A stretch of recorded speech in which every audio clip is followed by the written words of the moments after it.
नमस्कार दोस्तों, शहीद भगत सिंह का जन्मदिन है और उस तरह का जो एनवायरनमेंट होता है एक शहीद का, उस तरह का मान और सम्मान सरदार भगत सिंह को क्यों नहीं मिल रहा है। जिस तरह से महात्मा गांधी को मिलता है, जिस तरह से जवाहरलाल नेहरू को मिलता है, उस तरह से क्यों नहीं उनको सम्मान दिया जाता है, ये मेरा सवाल है। जिस तरह से 2 अक्टूबर मनाया जाता है, सरदार भगत सिंह का भी जन्मदिन क्यों नहीं उस तरह मनाया जाता है। तो आइए जानते हैं सरदार भगत सिंह का बायोग्राफी, क्या उनका जन्मदिन हुआ था, कैसे शहीद हुए, कैसे देश के आज़ादी में वो सपोर्ट किए। इससे पहले अगर आप देख रहे हैं video, like share subscribe comment जरूर करें। तो सरदार भगत सिंह का जन्म 28 सितंबर 1907 को लायलपुर जिले के बंगा में हुआ था, जो पाकिस्तान में स्थित है।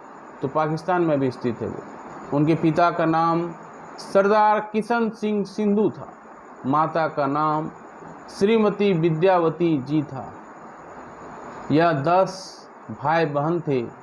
भगत सिंह का नाम अमर शहीदों में लिया जाता है। उनका पैतृक गांव खटंग कला है, जो पंजाब में है। तो इनका जो पैतृक गांव है अभी भी है खटंग कड़क में। शहीद भगत सिंह के महान स्वतंत्रता सेनानियों में से एक हैं, जिन्होंने हमें अपने देश के लिए मर मिटने की ताकत दी और यह बताया कि देश प्रेम क्या होता है। भगत सिंह का जन्म सिख परिवार में हुआ था। जब भगत सिंह का जन्म हुआ तो उनके पिता सरदार किशन सिंह जी जेल में थे। उनके चाचा श्री अजीत सिंह भी स्वतंत्रता सेनानी थे और उन्होंने भारतीय देशभक्ति एसोसिएशन भी बनाई थी। तो भारतीय देशभक्ति एसोसिएशन उनके परिवार में ये शुरू से ही चला आ रहा था। तो शिक्षा का बात करें तो सरदार भगत सिंह का दाखिला दयानंद एंग्लो वैदिक हाई स्कूल में कराया गया था। बाद में नेशनल कॉलेज बीए की पढ़ाई छोड़कर भगत सिंह ने 1920 में महात्मा गांधी द्वारा चलाए गए असहयोग आंदोलन में भाग लेने लगे। गांधी जी विदेशी चीज़ों का बहिष्कार करते थे। 14 वर्ष की आयु में भगत सिंह ने सरकारी स्कूलों की किताबों और कपड़ों को जला दिया। तो शुरू से ही उन्हें सरदार अंग्रेज़ों के द्वारा किए गए कार्यों के बारे में उन्हें मालूम था, क्योंकि उनके घर में ही सब स्वतंत्रता सेनानी थे। तो इनका असर उन पर पड़ा। और जब असहयोग आंदोलन महात्मा गांधी ने चलाया, जब वो 14 साल के थे, तो सरकारी जो किताबें थे और जो कपड़े थे सबको उन्होंने जला दिया।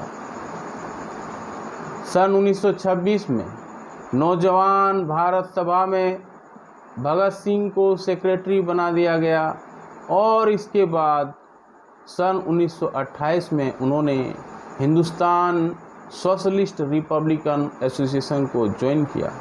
इसे चंद्रशेखर आज़ाद ने बनाया था और पूरे पार्टी को एकजुट करके वे 30 अक्टूबर 1928 को भारत में आ गए।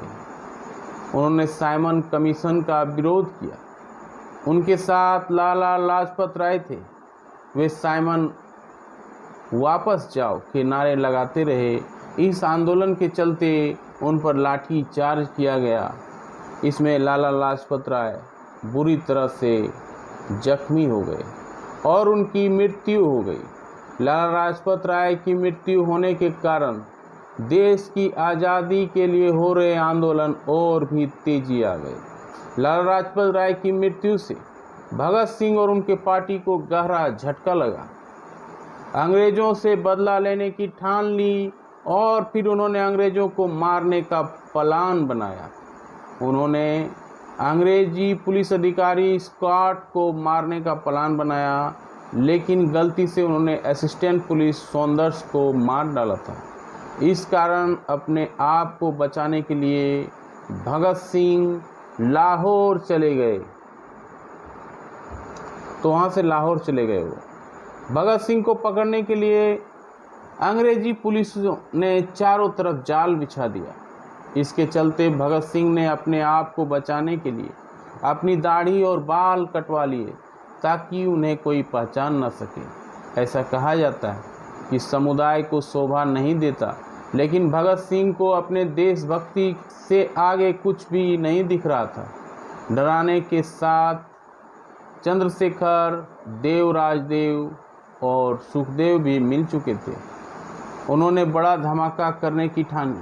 8 अप्रैल 1929 को भगत सिंह जी ने अपने साथी क्रांतिकारी बटुकेश्वर दत्त के साथ मिलकर ब्रिटिश सरकार की असेंबली में बम विस्फोट कर दिया और उस बम से केवल आवाज़ ही होती थी और उसे खाली स्थान पर ही फेंका गया ताकि किसी को हानि ना हो और इनकलाब जिंदाबाद के नारे लगाते रहे। भगत सिंह अंग्रेज़ों और भारत के लोगों को दिखाना चाहते थे कि एक हिंदुस्तानी क्या क्या कर सकता है।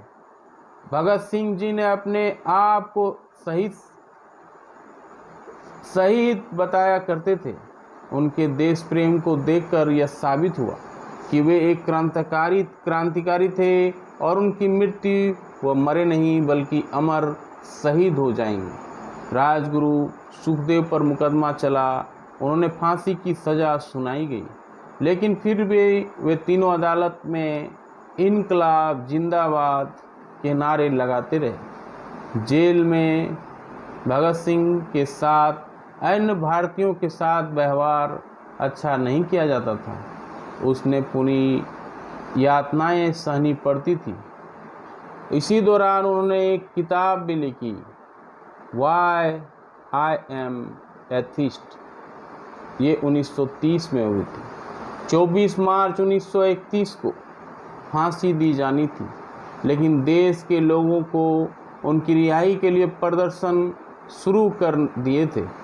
इसके चलते ब्रिटिश सरकार को डर लगने लगा कि अगर भगत सिंह को रिहा कर दिया गया तो वे सरकार को जिंदा नहीं छोड़ेंगे।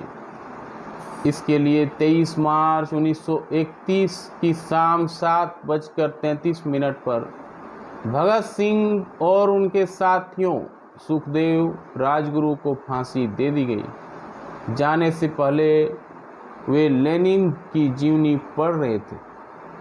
उनसे उनकी आखिरी इच्छा पूछी गई। उन्होंने लेनिन की जीवनी पूरी पढ़ने का समय में मांगा।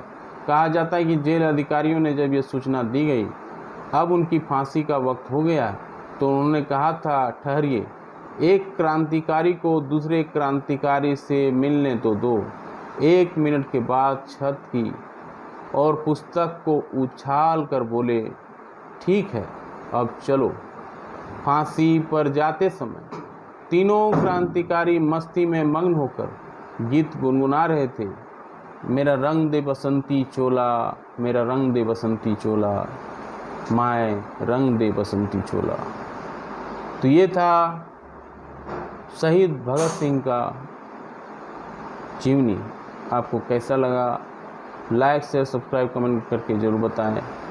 मिलते हैं अगले वीडियो पे, तब तक के लिए जय हिंद, वंदे मातरम।